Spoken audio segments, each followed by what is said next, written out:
కార్తవీర్యార్జునుడు ఎందుకో అరణ్యానికి వచ్చాడు వేటాడడానికి. విధి అని ఒకటి ఉంటుంది కదా, అప్పుడే ఆయనకి ఆకలేసింది, దాహం వేసింది. ఇక్కడ ఎవరున్నారని వెతుక్కుంటూ వెళ్ళాడు. అరణ్యంలో జమదగ్ని మహర్షి ఆశ్రమం కనపడింది. మళ్ళీ వెనక్కి రండి. పరశురాముడు దర్భలకి పళ్ళ కోసం వెళ్ళాడు. ఒక్క జమదగ్ని, రేణుకాదేవి, నలుగురు కొడుకులే ఉన్నారు. వచ్చి మధ్యాహ్నం వేళ అయింది, నేను ప్రభువుని వేటకు వచ్చాను, ఆకలేస్తోంది, ఆతిథ్యం ఇమ్మన్నాడు. ఇంటికి వచ్చిన అతిథికి లేదనకూడదని వెంటనే తన దగ్గర ఉన్నటువంటి హోమధేనువు అంటారు, అంటే దాంతో ఏం చేస్తారు అంటే హోమం చేస్తుంటారు, ఆవు పాలతో యజ్ఞంలో వాడుతూ ఉంటారు. ఆ కామధేనువుని పిలిచి పదార్థములను సృజించమన్నాడు. ఎలా వశిష్ఠ మహర్షి రామాయణంలో విశ్వామిత్రుడికి ఆతిథ్యం ఇచ్చినప్పుడు పదార్థములను కామధేనువు చేత సృజింపచేశాడో, అలా కార్తవీర్యార్జునుడి సైన్యానికి, కార్తవీర్యార్జునుడికి వాళ్ళకిష్టమైన పదార్థాలేవో అవన్నీ రాసులుగా ఇమ్మన్నాడు జమదగ్ని. కామధేనువు వెంటనే ఇచ్చేసి అవన్నీ వడ్డించారు. రాజు అన్నీ తిన్నాడు. రాచబుద్ధి కదూ. ఆయన అన్నాడు రత్నహారీచ పార్థివా అని రాజుకు పేరు. రత్నహారీచ పార్థివా అంటే లోకంలో ఎక్కడ ఏ విలువైంది అందమైంది కనపడితే అది నాది అని పట్టుకుపోతుంటాడు రాజు. అదేమిటండి అని అడగడానికి ఉండదు.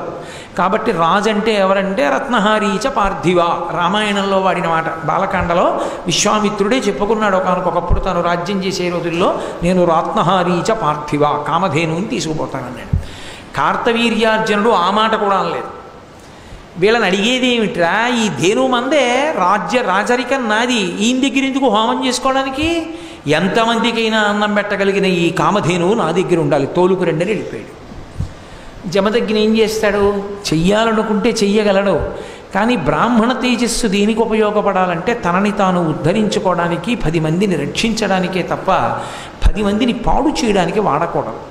కాబట్టి జమదగ్ని శపించలేదు, సహనం పట్టాడు. ఆ కామధేనువుని ఎత్తుకుపోతున్నారు. ఎప్పుడైనా సర్వనాశనం అయిపోవడానికి గుర్తు ఏమిటంటే, ఒక దేశం నాశనం అయిపోతుంది అని కానీ, ఒక ఇల్లు పాడైపోతుంది అని కానీ గుర్తు ఏమిటంటే ప్రయత్నపూర్వకంగా గోవుని వేధించడం. అదే పనిగా పెట్టుకుని ఆవు కనబడితే కొడుతూ ఉండడం, ఆవుల్ని తోస్తూ ఉండడం, ఆవుల్ని సంహరించడం, ఆవుని బాధ పెట్టడం, ఇలాంటి పనులు చేస్తే కట్టి కుడిపేస్తుంది. అది రాజ్యమైతే రాజ్యము, ఇల్లు అయితే ఇల్లు సర్వనాశనమై తీరుతాయి. మీరు ఎక్కడి వాంగ్మయం చూడండి అంతే. గోవు పరదేవతా స్వరూపం, గోవు జోలికి వెళ్ళకూడదు. నీకు ఓపిక ఉంది, దాని గంగడోలు నిమురు. నీకు ఓపిక ఉంది, కసిన బియ్యం పెట్టు. నీకు ఓపిక ఉంది, దాని పృష్ఠభాగం దగ్గరికి వెళ్ళి పసుపు రాసి కాస్త కుంకం వేయి. నువ్వు ఏమీ చేయలేకపోతే ఓ నమస్కారం చేయదు కనపడి. తప్ప నిష్కారణంగా గోవుని కొట్టావో, గోమోదక దోషం అంటే ఏ దోషం వేస్తారో తెలుసా? ఏ శంకరాచార్యుల వంటి మహానుభావుడు వచ్చి ఇంటి ముందు నిలబడితే భిక్ష వేయకపోగా తిట్టి పంపించిన ఫలితం వేస్తారు. అది వంశాన్ని కట్టి కుడుపుతుంది, ఏం మామూలుగా విడిచిపెట్టదు. అది కామధేనువు జోలికి వెళ్ళి ఎత్తుకుపోతున్నాడు. ఆ కామధేనువుని ఎత్తుకుపోయేటప్పుడు అది ఏడిచింది. అది పెద్ద పాపమై కూర్చుంది. ఎక్కడ పెద్ద పాపం వచ్చింది అంటే దాని ధేనువుని వదిలిపెట్టాడు. దూడని ఆశ్రమంలో వదిలేశాడు, కామధేనువుని పట్టుకుపోతున్నాడు. ఆ ఆవు ఏడుస్తూ అంది, అయ్యో నన్ను ఇలా రాజు పట్టుకుపోతున్నాడే, క్రేపుం పాపగవలదని ఆపదలన్ పడితి ననుచు అంబాయనచున్ చూపోపరుపులంచును. ఆ ఆవు పాపం ఎంత ఏడిచిందంటే అదండి, గ్రేపుం పాపకుడంచును, అయ్యో పాపం నా దూడ మోరలెత్తి అరుస్తోంది, అమ్మా అమ్మా అని కట్టుకొయ్యి చుట్టూ తిరుగుతూ నన్ను తీసుకెళ్ళిపోతుంటే, అందులో దూడ నుంచి వేరు చేసి ఆవుని తీసుకెళ్తున్నప్పుడు అవి రెండూ పడేటటువంటి బాధ వర్ణనాతీతంగా ఉంటుంది. అది మూత్రం విసర్జించి పేడ వేసేసి గట్టిగా కంఠానికి తాడు ఒరుసుకుపోతున్నా సరే కాళ్ళు గిటకరించి నిలబడిపోతుంది. నిలబడిపోయినా కూడా లాగేస్తుంటే పడిపోతుంది తప్ప వెళ్ళడానికి ఇష్టపడదు. దాన్ని వెనక నుంచి డొక్కల్లోనూ కొట్టి తీసుకెళ్ళవలసి ఉంటుంది. అదో కొత్త పాపం. అది ఏడిచింది కామధేను. గ్రేపుం పాపకుడంచును, నా దూడ దగ్గర నుంచి నన్ను వేరు చేయకండి అంటూ ఆపదలన్ పడితి ననుచు అంబాయ నచున్. కామధేనువుని నాకే ఇంత ఆపదొచ్చింది, ఇంత బలాత్కారంగా నన్ను ఎత్తుకుపోతున్నారని అంబా అంబా అని దూడవంక చూసి ఏడుస్తూ చూపోపరు నృపులంచును ఆపోవక మొదవి కొనుచు వచ్చిరిపురికిన్. ఆ ఆవు ఏడుస్తుంటే దాన్ని బలవంతంగా పలుపు పట్టుకుని ఈడ్చుకుని ఆ రాజ్యానికి మాహిష్మతీపురానికి తీసుకుపోయాడు కార్తవీర్యార్జునుడు. ఆ ఆవు ఏడుస్తూ వెళ్ళిపోయింది. పాపం ఏం చేస్తుంది? కామధేను తలుచుకుంటే పెద్ద లెక్కేం కాదు, కార్తవీర్యార్జునుడిని చంపేస్తుంది.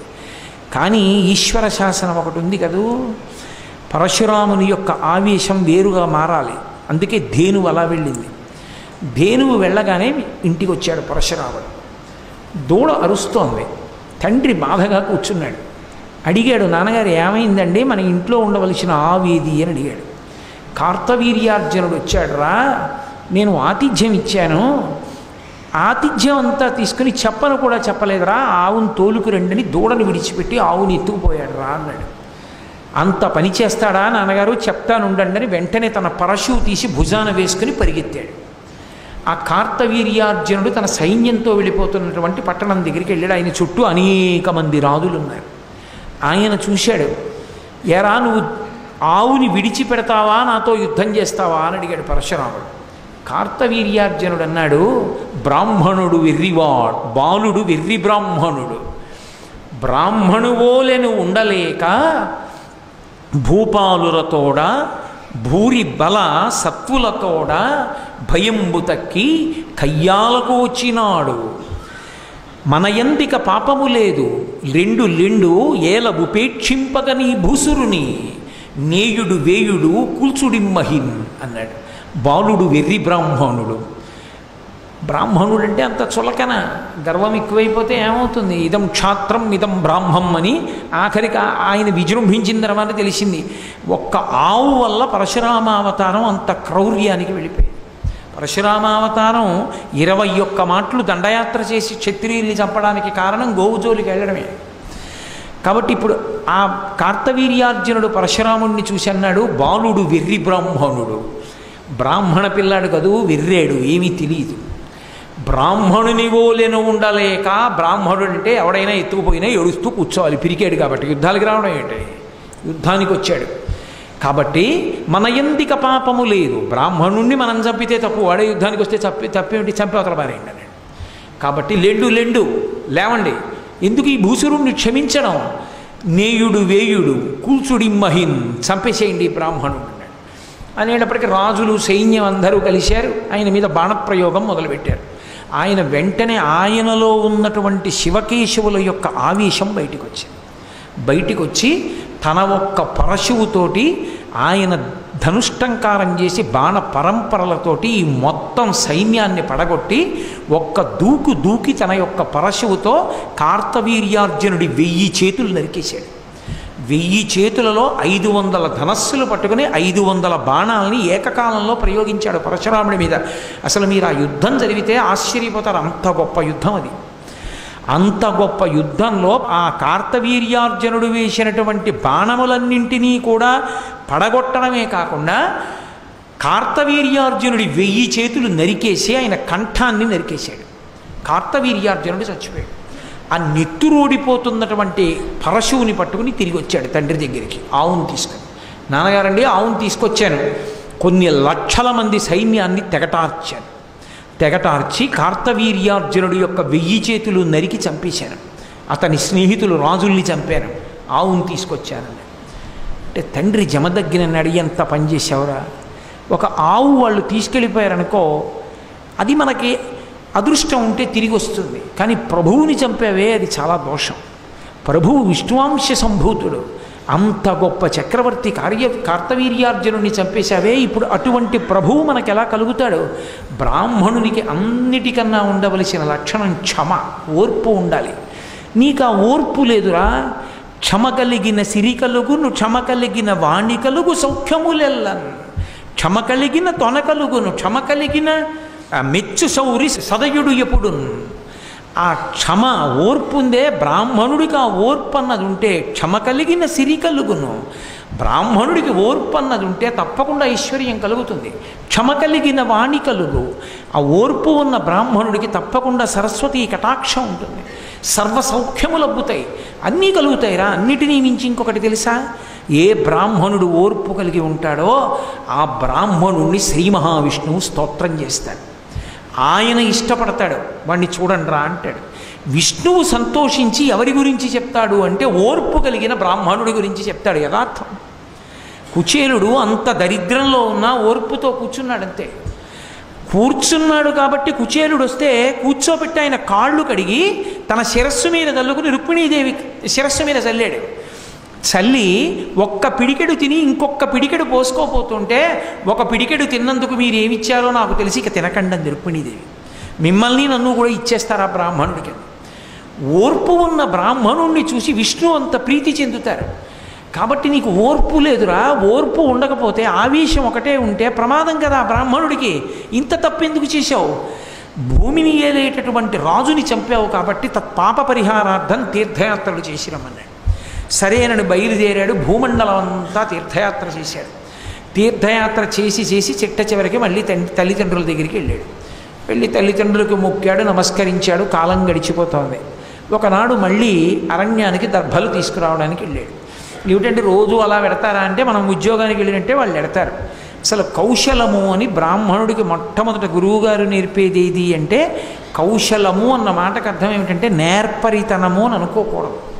నేర్పరితనాన్ని కౌశలం అనరు. నేర్పరితనాన్ని కౌశలం అంటే దానికి అర్థం ఏమి ఉండదు. ఎందుకంటే నేర్పరితనము అన్న మాట అన్ని వేళలా అలాగే చెయ్యాలి అని ఏముండదు. అసలు నిజంగా చెప్పాలి అంటే నేర్పరితనం ఏ పరిస్థితుల్లోనూ విస్మరించకుండా చేయవలసిన వాడు దొంగ ఒక్కడే. 1000 దొంగతనాలు ఇంత సఫలంగా చేశాను, ఒక్క దొంగతనం ఏదో మామూలుగా చేశాను, దొరుకుతాను నాకు తెలియదని చేస్తాడేంటి? వీపు చీరేస్తారు.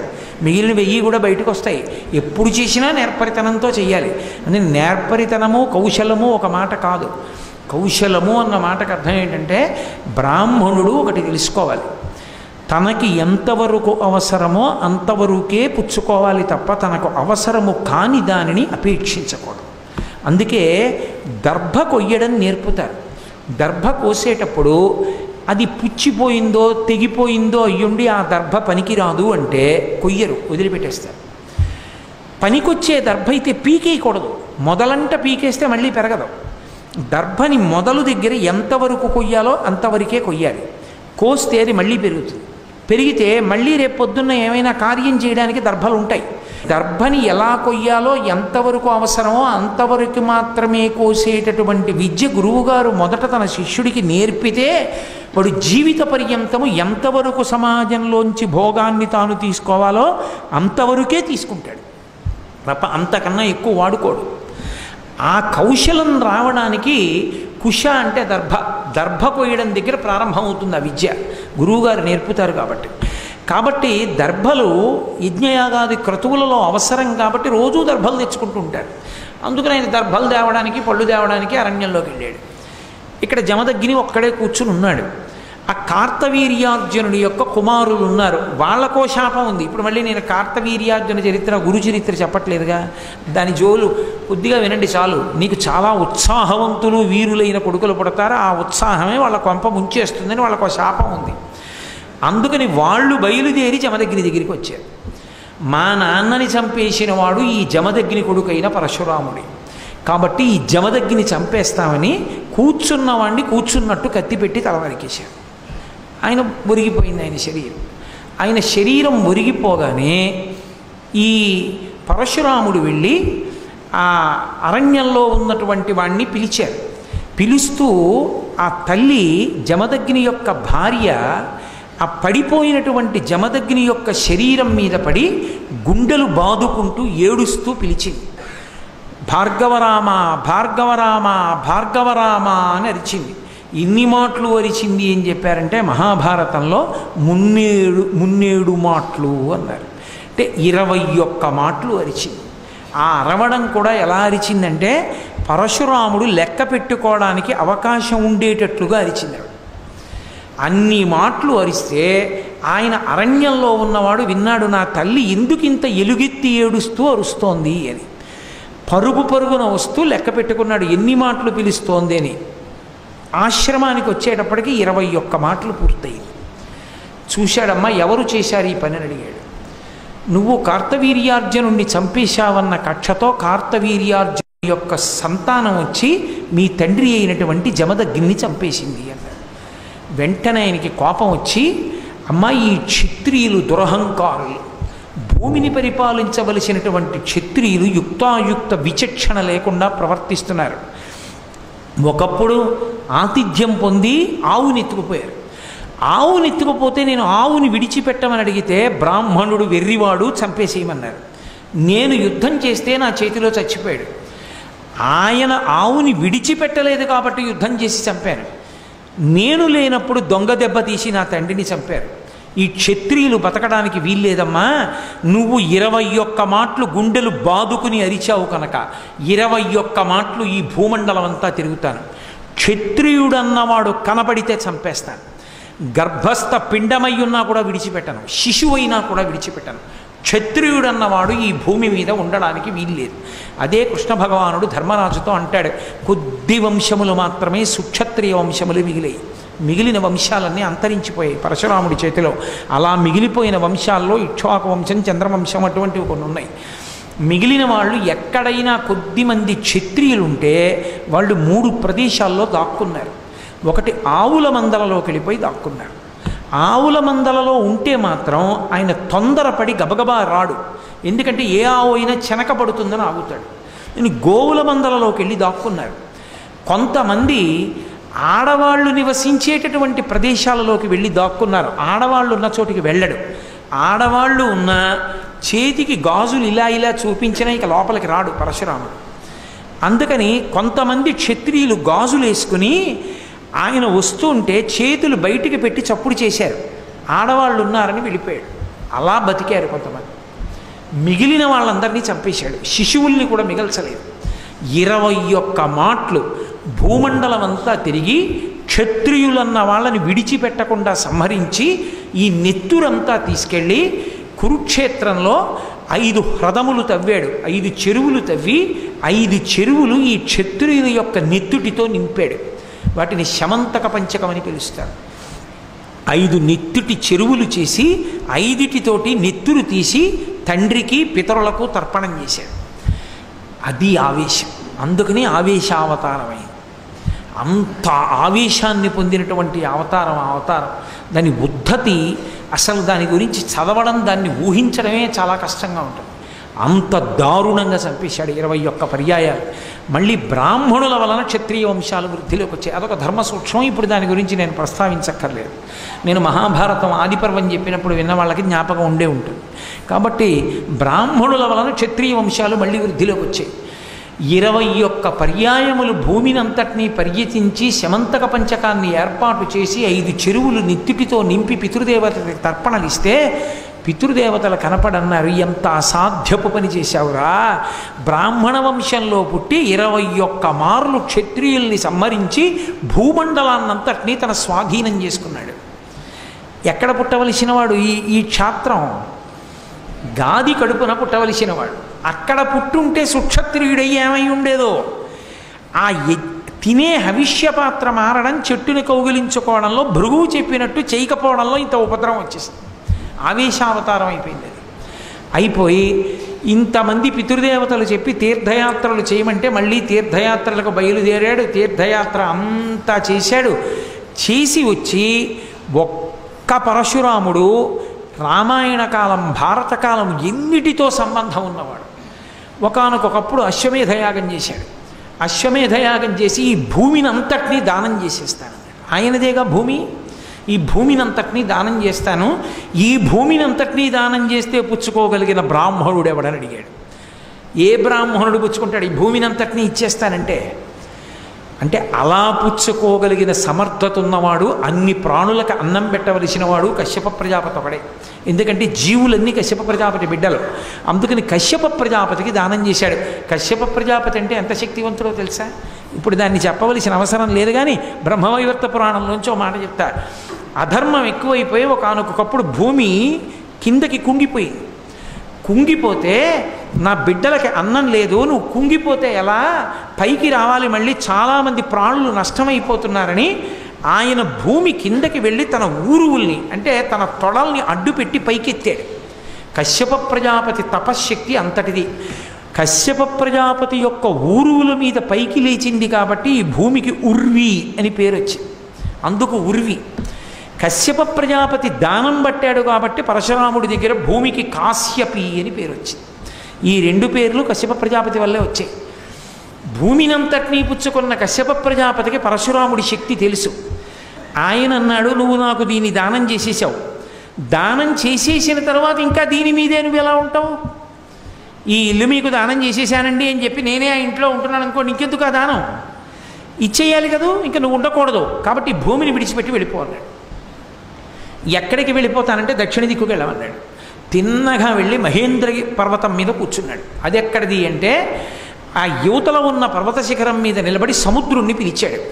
పిలిచి, నేను నిలబడడానికి భూమి లేదు, కశ్యప ప్రజాపతికి ఇచ్చేశాను, కాబట్టి నేను నిలబడడానికి కొంత భూమిని సముద్రమా వెనక్కి వెళ్ళన్నాడు.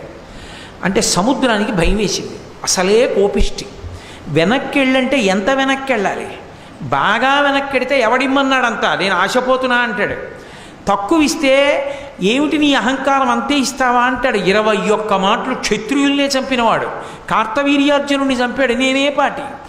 భయం వేసి ఆవిడ సముద్రుడు అన్నాడు, నేను వెనక్కి వెళ్ళడం కాదు, నేను ఎంత వెనక్కి వెళ్ళాలో నువ్వే చెప్పన్నాడు.